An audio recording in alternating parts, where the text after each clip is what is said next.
안녕하세요.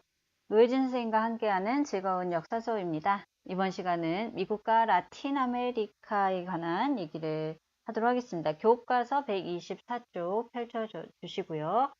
자, 지금부터는 우리 앞에서 이제 유럽의 프랑스, 영국에 대해서 살펴봤다면 이번 시간에는 바다 건너 미국과 라틴 아메리카는 그 시대 17세기, 18세기쯤에 어떠한 변화가 있었는지에 대해서 얘기를 해보도록 하겠습니다.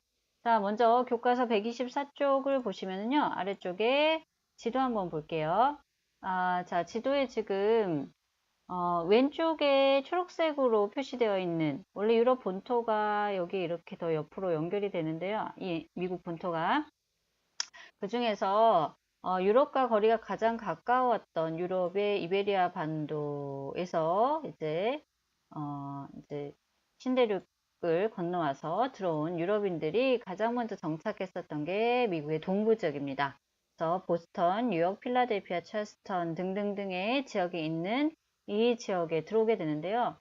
지금 여기 교과서에 나와 있다시피 영국의 국교회만을 인정하고 나머지 종교는 기독교는 탄압을 하게 되면서 종교의 자유를 찾아 떠나온 청교도들이 메이플라워호를 타고서 들어옵니다. 그래서 북아메리카의 동부 해안가 지역에 정착을 하게 됩니다. 이게 17세기부터 진행이 되고요. 그래서 18세기 전반까지 지역에 13개의 유럽인들의 식민지가 건설됩니다. 원래는 인디언들이 살고 있는 땅인데 밀어내고 자기네들이 식민지를 건설하게 되는 거죠.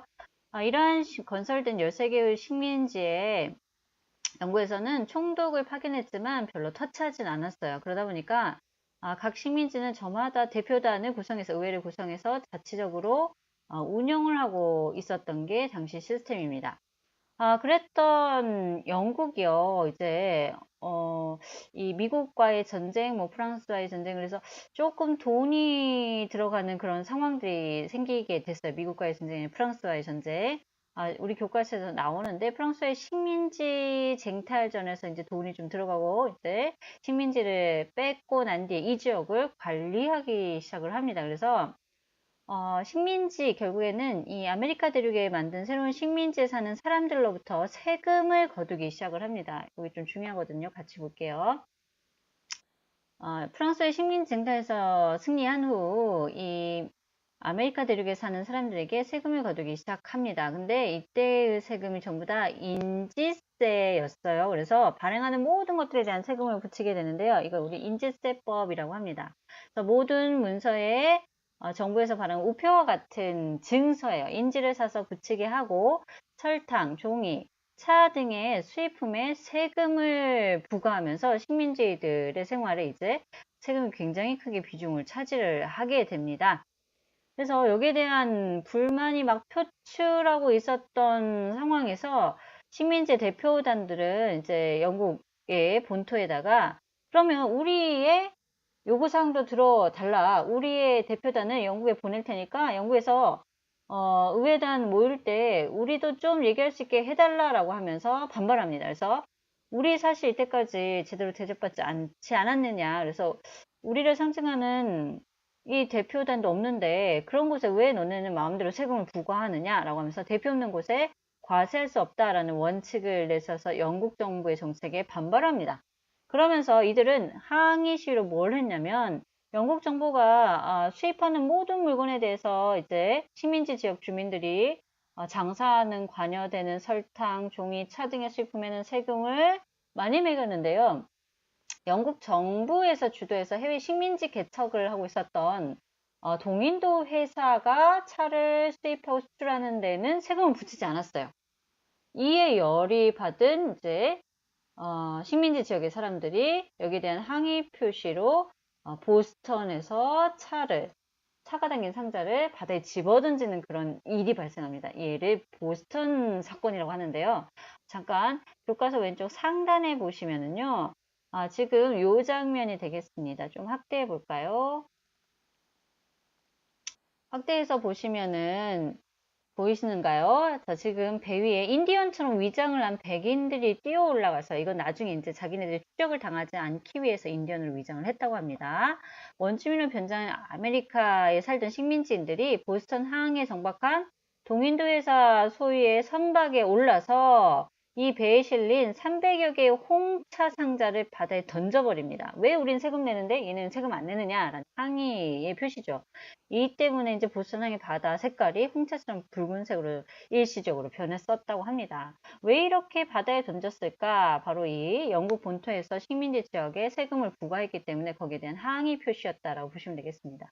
자, 다시 아래로 내려와서요. 자, 조금 화면을 축소를 하겠습니다. 대표 없는 곳에 과세할 수 없다는 원칙을 내세웠고 보스턴 차 사건으로 이제 자신들의 의견을 피력을 했었던 식민지 지역 주민들이 13개의 식민지 대표단이 구성이 되었어요. 필라델피아에서 여기 있죠. 필라델피아에서요. 식민지를 대표하는 대륙회의를 소집해서 조직적으로 이제 영국 정부에 대항을 하기 시작합니다. 그러면서 이제 아메리카 대륙에 있는 사람들이 영국의 간섭으로부터 벗어나려는 그 과정을 우리는 토탈 미국 혁명이다 라고 얘기를 하겠습니다. 자, 다음 페이지에 넘어가도록 하겠습니다. 점점 이 사태가 심각해집니다. 계속 충돌이 일어나게 되면서 이 식민지 지역의 주민들은 대륙회의에서 조지 워싱턴이라는 장군을 총사령관을 임명해서 전쟁을 해야겠다. 전쟁을 불가하다라고 판단을 했습니다. 그리고 독립을 왜 해야 되는지를 외치는 독립선언서를 발표를 하게 되었습니다. 이게 1776년입니다. 그래서 프랑스의 인권선언보다 이가 좀 더 빨랐다라는 거 기억을 해주시면 되겠습니다. 이렇게 강하게 대립을 한 끝에 결국에는 전쟁이 터지게 되고요. 영국군과 식민지군은 전쟁 초반에 굉장히 격렬하게 싸웁니다. 식민지군은 전쟁 초반에 굉장히 밀렸어요. 그런데 영국이 아메리카 대륙을 장악하는 것을 반대했던 프랑스, 에스파냐 등이 지원을 합니다. 혹시 기억나시나요? 특히 여기에 프랑스에서는 이 프랑스가 미국의 혁명을 도와줬다고 했었는데 이때가 바로 언제였어요? 루이 16세. 그래서 프랑스 혁명이 일어나기 전에 프랑스가 왜 돈이 부족했는지를 설명했을 때 나왔던 왕의 이름이 있죠. 참고로 기억해 주시면 되겠습니다. 이러한 프랑스와 에스파냐의 도움을 받아서 식민지군이 욕타운 전투에서 크게 승리하면서 결국에는 영국군을 몰아내게 됩니다. 그러면서 이제 독자적인 국가를 구성을 하게 되는데요. 독립 후 미국은 연방정부, 쉽게 얘기해서 각 주의 자치권을 인정하지만 하나의 국가로 뭉치는 그런 연방정부로 선택을 했고요. 그리고 권한을 입법부, 사법부, 행정부에서 상권 분립을 원칙으로 삼고 있습니다. 이런 것을 규정한 헌법을 만들었고요. 각 주의 자치권이 인정되고요. 조지 워싱턴이 초대 대통령으로 선출이 됩니다. 이로써 우리 역사상 아메리카 합중국이라는 근대 역사상 최초의 민주공화국이 탄생한 게 1789년이다.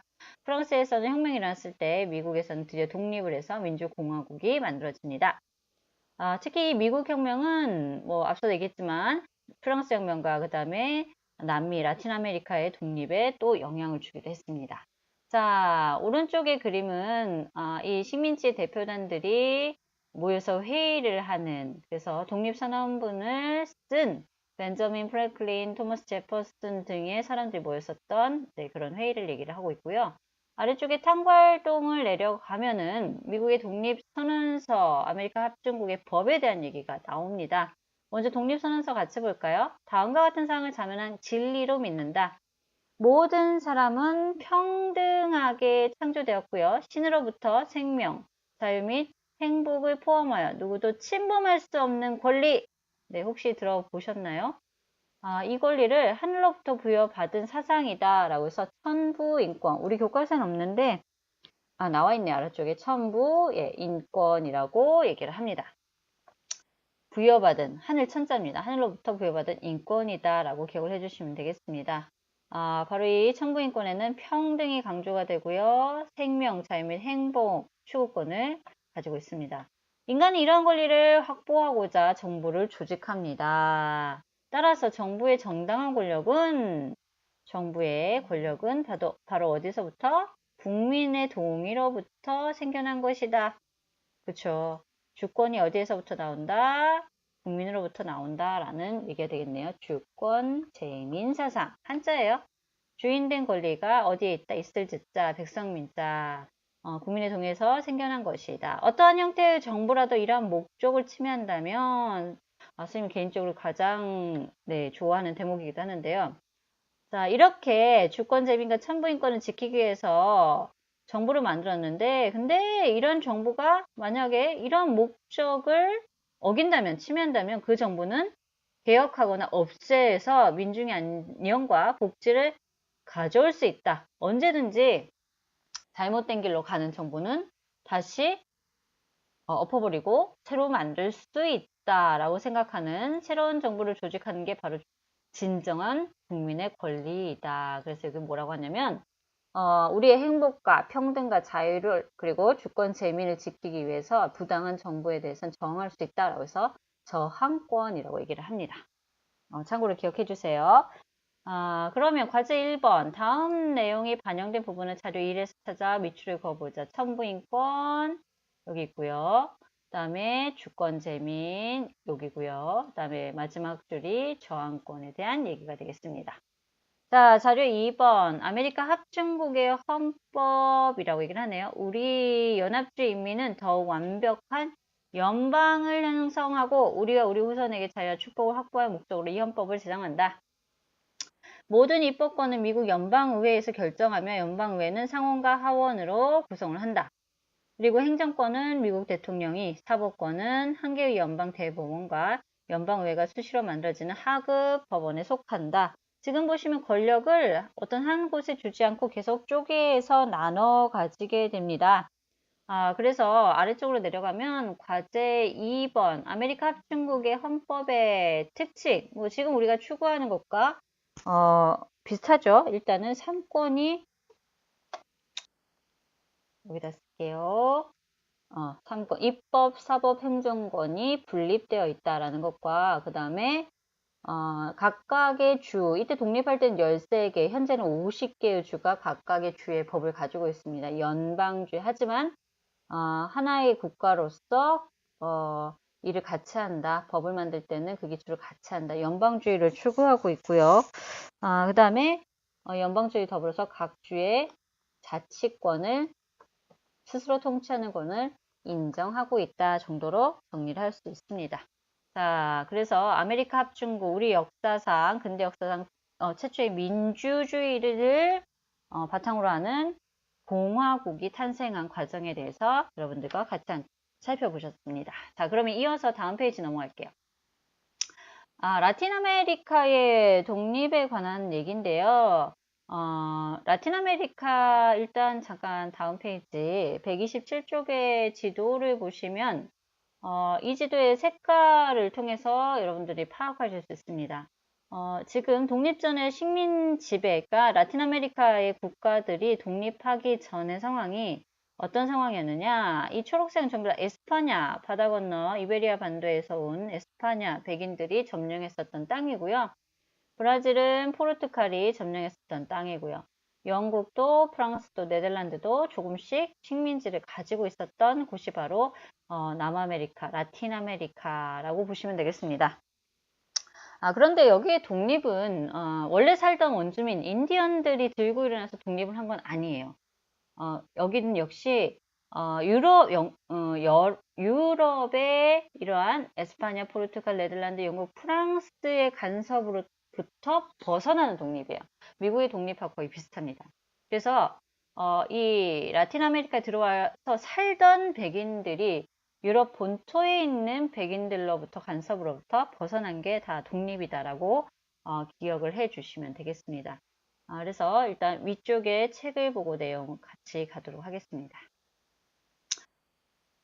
라틴 아메리카에 굉장히 여러 나라들이 있는데요. 그 중에서 가장 먼저 독립을 한 국가는 카리브해에 있는 프랑스 식민지였던 아이티가 되겠습니다. 이따 지도에서 다시 한번 볼게요. 근데 이 지역에서는요. 이 라틴 아메리카, 남아메리카 뿐만 아니라 북아메리카 지역의 노동력을 보충하러 들어왔었던 흑인 노예들이 이 지역을 지배하고 있었던 프랑스군과 싸워서 이겨낸 그래서 얻어낸 IT 공화국을 수립한 게 라틴 아메리카의 첫 번째의 독립이었습니다. 참고로 기억을 해주시고요.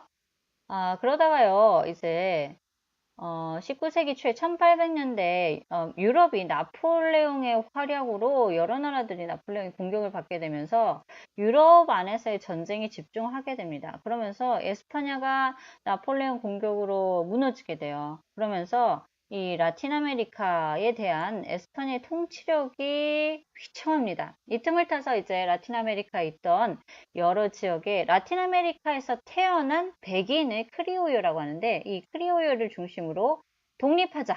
영국이 아니라 유럽 본토로부터 독립하자라는 독립운동이 활발하게 전개가 되었습니다.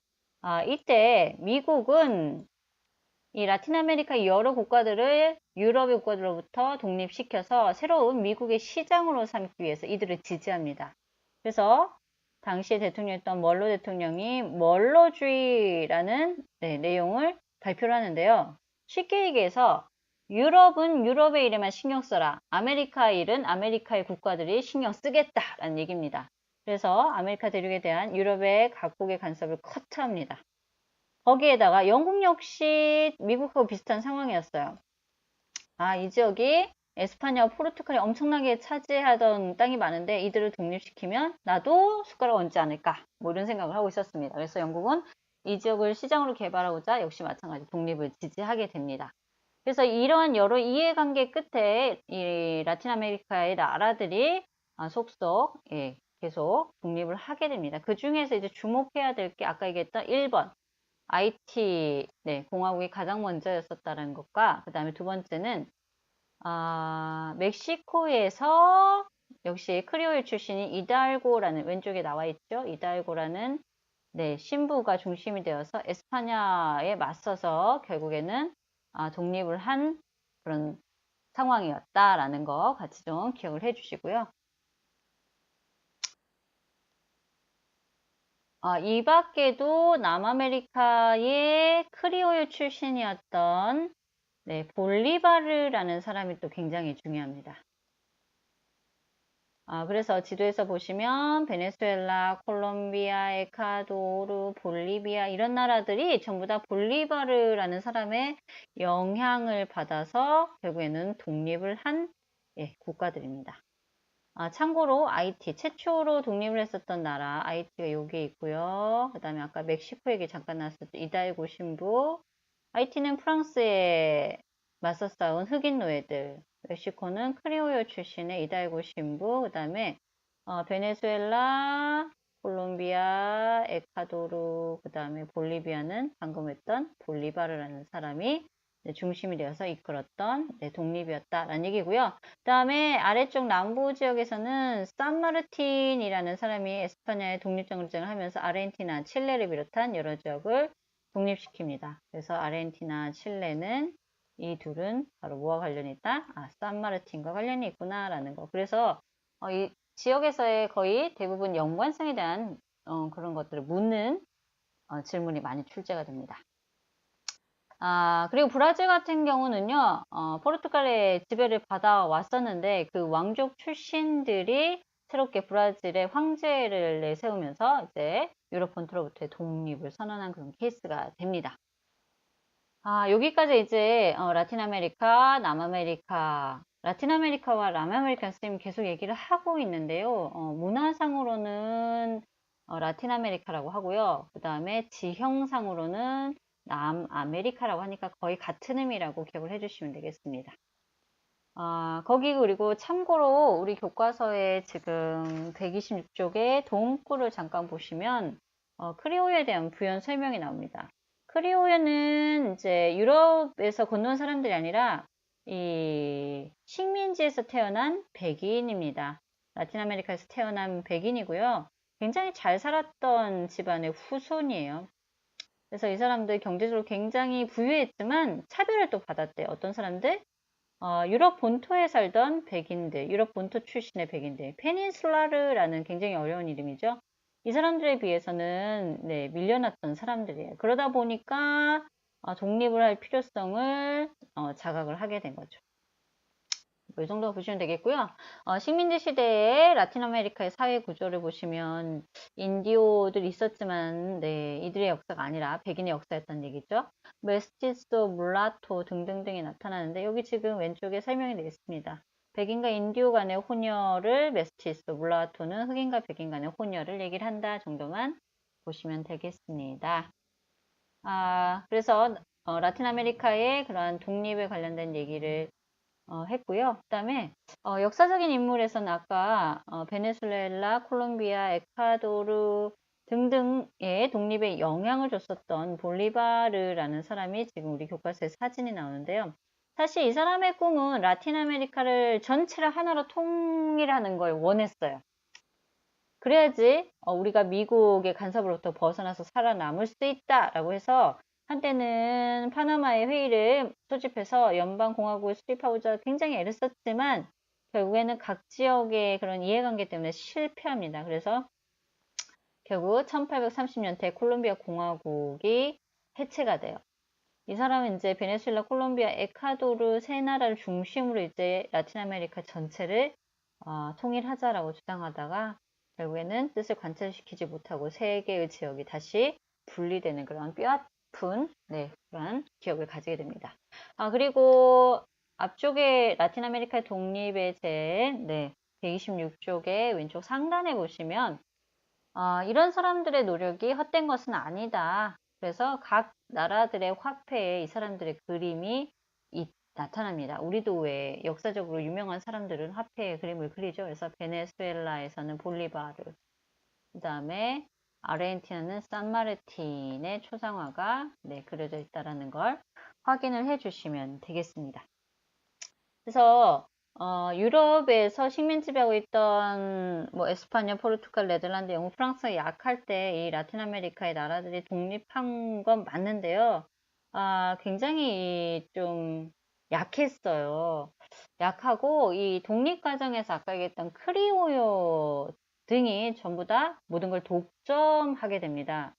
그래서 되게 좀 불안한 상태예요. 여기 지금 교과서에 나오지만 군인들이 통치해서 굉장히 불안정한 상황이었고요. 크리오요가 여전히 자신들 중심으로 사회를 유지하려 하면서 백인이 외에 물라토도 있었고요. 그 다음에 뭐 메스티소도 있었는데 인디언들도 있었고 계속 갈등을 빚게 됩니다. 그리고 영국의 산업혁명과는 달리 라틴 아메리카는 그냥 원료 공급지가 거의 대부분이었어요. 그래서 농산물과 광물 자원을 주로 수출하고 있다 보니까 상대적으로 큰 국가였던 미국이나 유럽의 국가들에게 의존도가 높아요. 특히 영국은 이를 철저하게 이용을 합니다. 그래서 라틴 아메리카 국가에 돈을 빌려주고 대신 라틴 아메리카의 철도, 광산 등을 차지를 하게 되면서 큰 수익을 벌이게 됩니다. 미국도 역시 비슷해요. 1898년 에스파냐를 밀어내고 쿠바를 보호국으로 삼고 푸에르토리코까지 얻으면서 라틴 아메리카 지역의 세력을 확장하고 있죠. 오른쪽에 그림 보시면 뭐 마치 뭐 세계의 판결사처럼 경찰처럼 그러고 하고 있지만 결국에는 속셈은 다르지 않았다. 라틴 아메리카까지 땅 따먹기를 하고 싶었던 게 바로 미국이지 않았나 라는 그러한 것을 비아냥거리는 그림이 되겠습니다. 자, 다음 페이지 넘어가겠습니다. 자, 이번에는요, 조금 화제를 돌려서요, 미국에 대한 얘기를 조금 더 자세히 들어가 보도록 할게요. 미국이 세계 강대국으로 성장하고, 그리고 그 과정에서 있었던 일인데, 우리 앞에서 봤다시피 영국으로부터의 독립을 한 이후의 미국이 되겠습니다. 미국은 우리 앞에서 13개의 이 동부 연안 지역이 처음으로 시작이 됐고요. 독립전쟁 후에 1789년에 이제 이 오데호의 안쪽까지 장악합니다. 1783년 독립전쟁 후의 영토에 지도의 모습이 등장하네요. 그렇죠? 이렇게 세력을 확장한 이후에도 점점점 더 서쪽으로 세력을 키워 나갑니다. 그러다가요, 무슨 일이 있었냐면 1848년 캘리포니아의 지역에서 여기에요. 캘리포니아 지역에서부터 금이 발견이 되면서 골드러쉬, 금을 찾아서 사람들이 러쉬 막 모이게 돼요. 그래서 유럽인까지 오게 되면서 서부 개척기 순식간에 네, 끝까지 가게 됩니다. 그래서 대서양부터 태평양까지 드디어 이제 아메리카 대륙 전체를 장악을 하게 되는 그런 상황이 됩니다. 그런데 이 과정에서 남부 지역과 북부 지역의 의견 다툼이 네, 점점 커지는 상황이었어요. 이해관계가 달랐습니다. 어떤 상황이냐면 당시에 남부는 북부하고 좀 차이가 났었는데요. 먼저 교과서에 나와 있는 순서대로 할까요? 먼저 북부 같은 경우는요. 지도 좀 다시 보셔야겠네요. 북부 같은 경우는 지금 여기가 오데오 연안인데요. 그리고 여기 미시시피 강이 있어요. 사실 지금 우리 지도에서는 자세히 안 나오지만 유럽 이베리아 반도에서 지중해 지역이죠. 그다음에 영국. 네, 이들 지역에서 이제 사람들이 이렇게 대서양을 건너서 들어오게 되는데 이 이후에도 계속 산업혁명 이후에 영국의 그런 발전된 그런 산업시설이라든가 과학기술이라든가 이런 것들이 수입이 되고 또 아메리카 대륙의 것이 수출이 됩니다.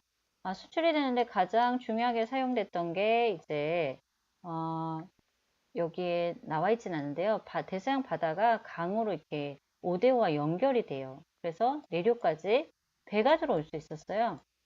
그러다 보니까 북부 지역은 상대적으로 공장들이 굉장히 많이 발달합니다.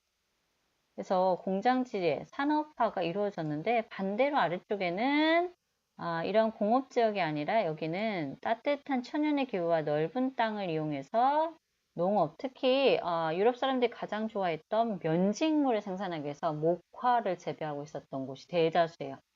저 북부는 산업혁명이 진행되면서 공장이 발달하고 공장에서 일할 노동자들을 쉽게 싼 값에 구하기 위해 당시 아메리카 대륙에 들어와 있던 노예를 없애고 이들이 도시의 값싼 저렴한 노동자가 되기를 원해요. 그리고 아직 상공업이 미국이 공업이 발달된 게 있다 보니까 국가에서 보호해줘서 키워주기를 주장을 합니다. 반면 남부는 목화를 재배하는 대농장이 발달해서 이 면화 재배가 일일이 다 사람 손으로 따야 되거든요. 고추밭에서 고추 따듯이 마찬가지 이 목화를 계속 솜을 따는 형태였어요. 그래서 돈을 주지 않아도 되는 재산인 노예제를 계속 유지하려고 했고요. 가격 경쟁력이 있다. 노예에 돈이 안 들어가니까. 그래서 훨씬 다른 나라에서 생산되는 면화보다 싸고 품질이 좋기 때문에 보호무역이 아닌 완전한 개방, 자유무역을 주장을 하게 됩니다. 이렇게 전혀 이해관계가 달랐던 두 개의 세력이 부딪히게 되는 거예요. 근데 이런 상황 속에서 노예제 확장을 반대하고 연방주의를 내세운 각주의 자치권을 인정하는 링컨이 대통령으로 당선이 됩니다. 이에 이제 무슨 일이 벌어지냐면 우리는 여기에 따를 수 없다라고 생각했던 남부의 몇 개의 주가 우린 북부에서 떨어져서 또다시 하나의 나라를 만들겠다라는 것을 선언하고 남부의 군대가 북부를 공격하면서 전쟁이 터집니다. 이 전쟁을 미국의 남북전쟁이라고 합니다.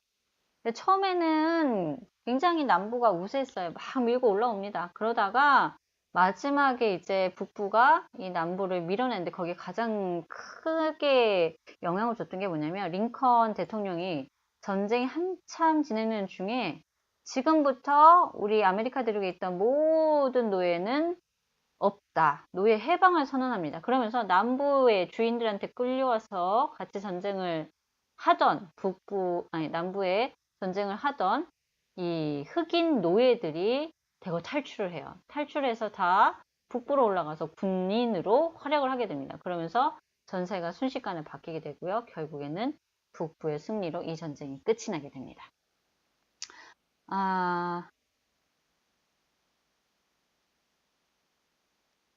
지금 교과서에 128쪽 왼쪽 상단에 보시면 링컨 대통령이 게티스버그 연설 모습이 사진에 나오는데요. 이러한 남북전쟁이 있었던 중에 1863년 7월 펜실베니아에서 있었던 가장 치열했던 전투가 게티스버그 전투입니다. 그래서 이 전투에서 북부군이 승리하게 되면서 결국 남북전쟁이 끝이 나거든요. 그래서 전쟁이 끝난 지 4개월 뒤에 다시 이 게티스버그에서 죽은 자들을 위한 그런 추모식에서 바로 얘기를 남긴 거죠. By the people, of the people, for the people이라는 얘기를 남기게 됩니다. 그래서 게티스버그 전투가 나오면 미국의 남북 전쟁을 기억해 주시면 되겠습니다. 북부가 이겼기 때문에 미국 국기의 모습이 독립 당시에는 13개, 그 다음에 각 주의 자치를 인정하는 오늘날 50개의 주를 상징하는 별의 미국 국기가 되었고요. 이 이후에 이제 혼란을 극복하면서 훨씬 하나로 똘똘 뭉치게 됩니다.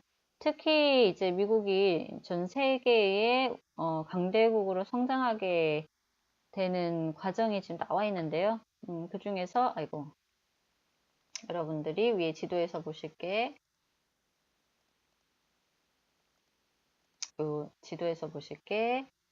아까 설명드렸는데요. 지금 보시면 바닷길은 이렇게 5대5까지 연결이 되어 있었던 상태고요. 그래서 이 5대 근처에 시카고도 일찍부터 발달했던 도시고요. 기찻길을 보시면 완전히 동부 끝에서부터 연결되는 게 아니라 지금 보시면 5대5, 그 다음에 여기는 지금 표시가 되어 있지는 않지만 미시시피 강과 근처에서 이제 기찻길이 시작이 됩니다. 그러니까 배에다가 물건을 싣고 들어와서 배에서 내리는 부분부터 다시 기찻길이 연결이 됐고요.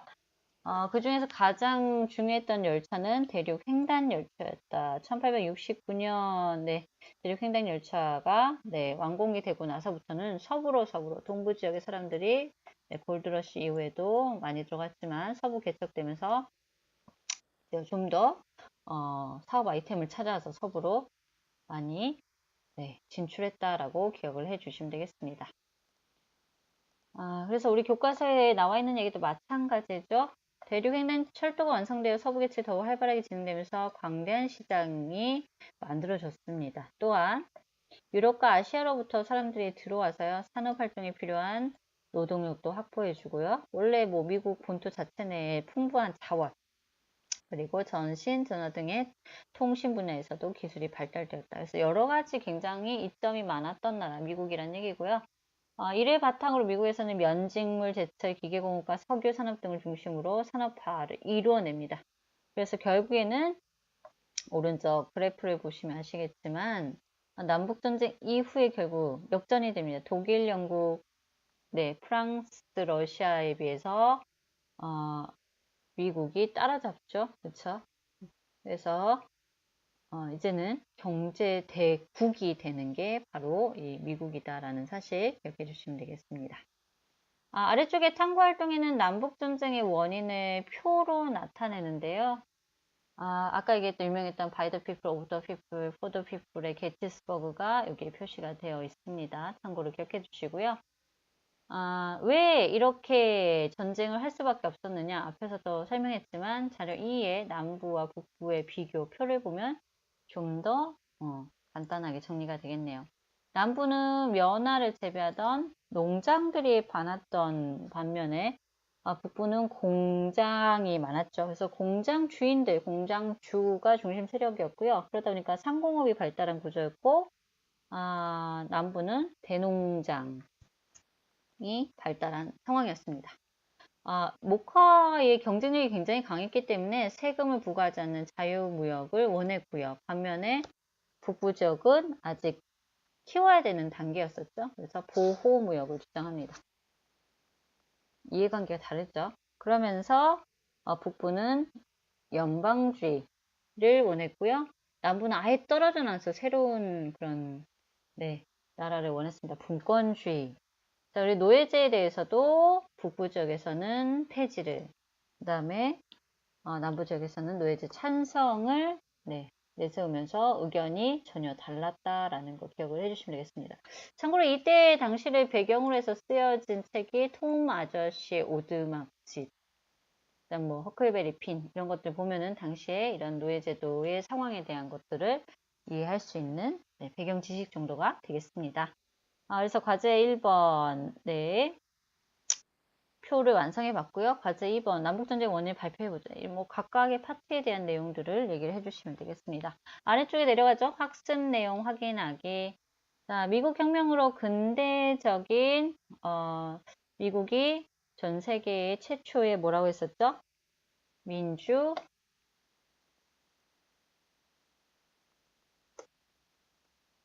민주공화국이 수립되었고요.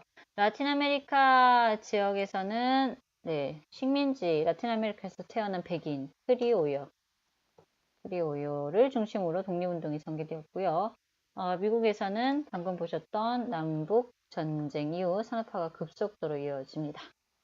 자, 2번 다음 설명에 해당하는 인물을 보기에서 찾아 기호를 쓰세요. 아르헨티나, 칠레는 산마르틴, 베네수엘라, 콜롬비아 등을 해방시킨 건 볼리바르. 이름 비슷하죠? 볼리비아가 비슷하네요. 베네수엘라, 콜롬비아. 에스파냐에 대항해서 민중 봉기를 선언한 사람은 네, 멕시코의 독립을 네, 추진했던 이달고 신부가 되겠습니다. 그래서 각각 네, 잘 연결해 주시면 되겠습니다. 자, 오늘은 네, 미국과 라틴 아메리카의 독립에 대해서 살펴봤습니다. 수고하셨습니다.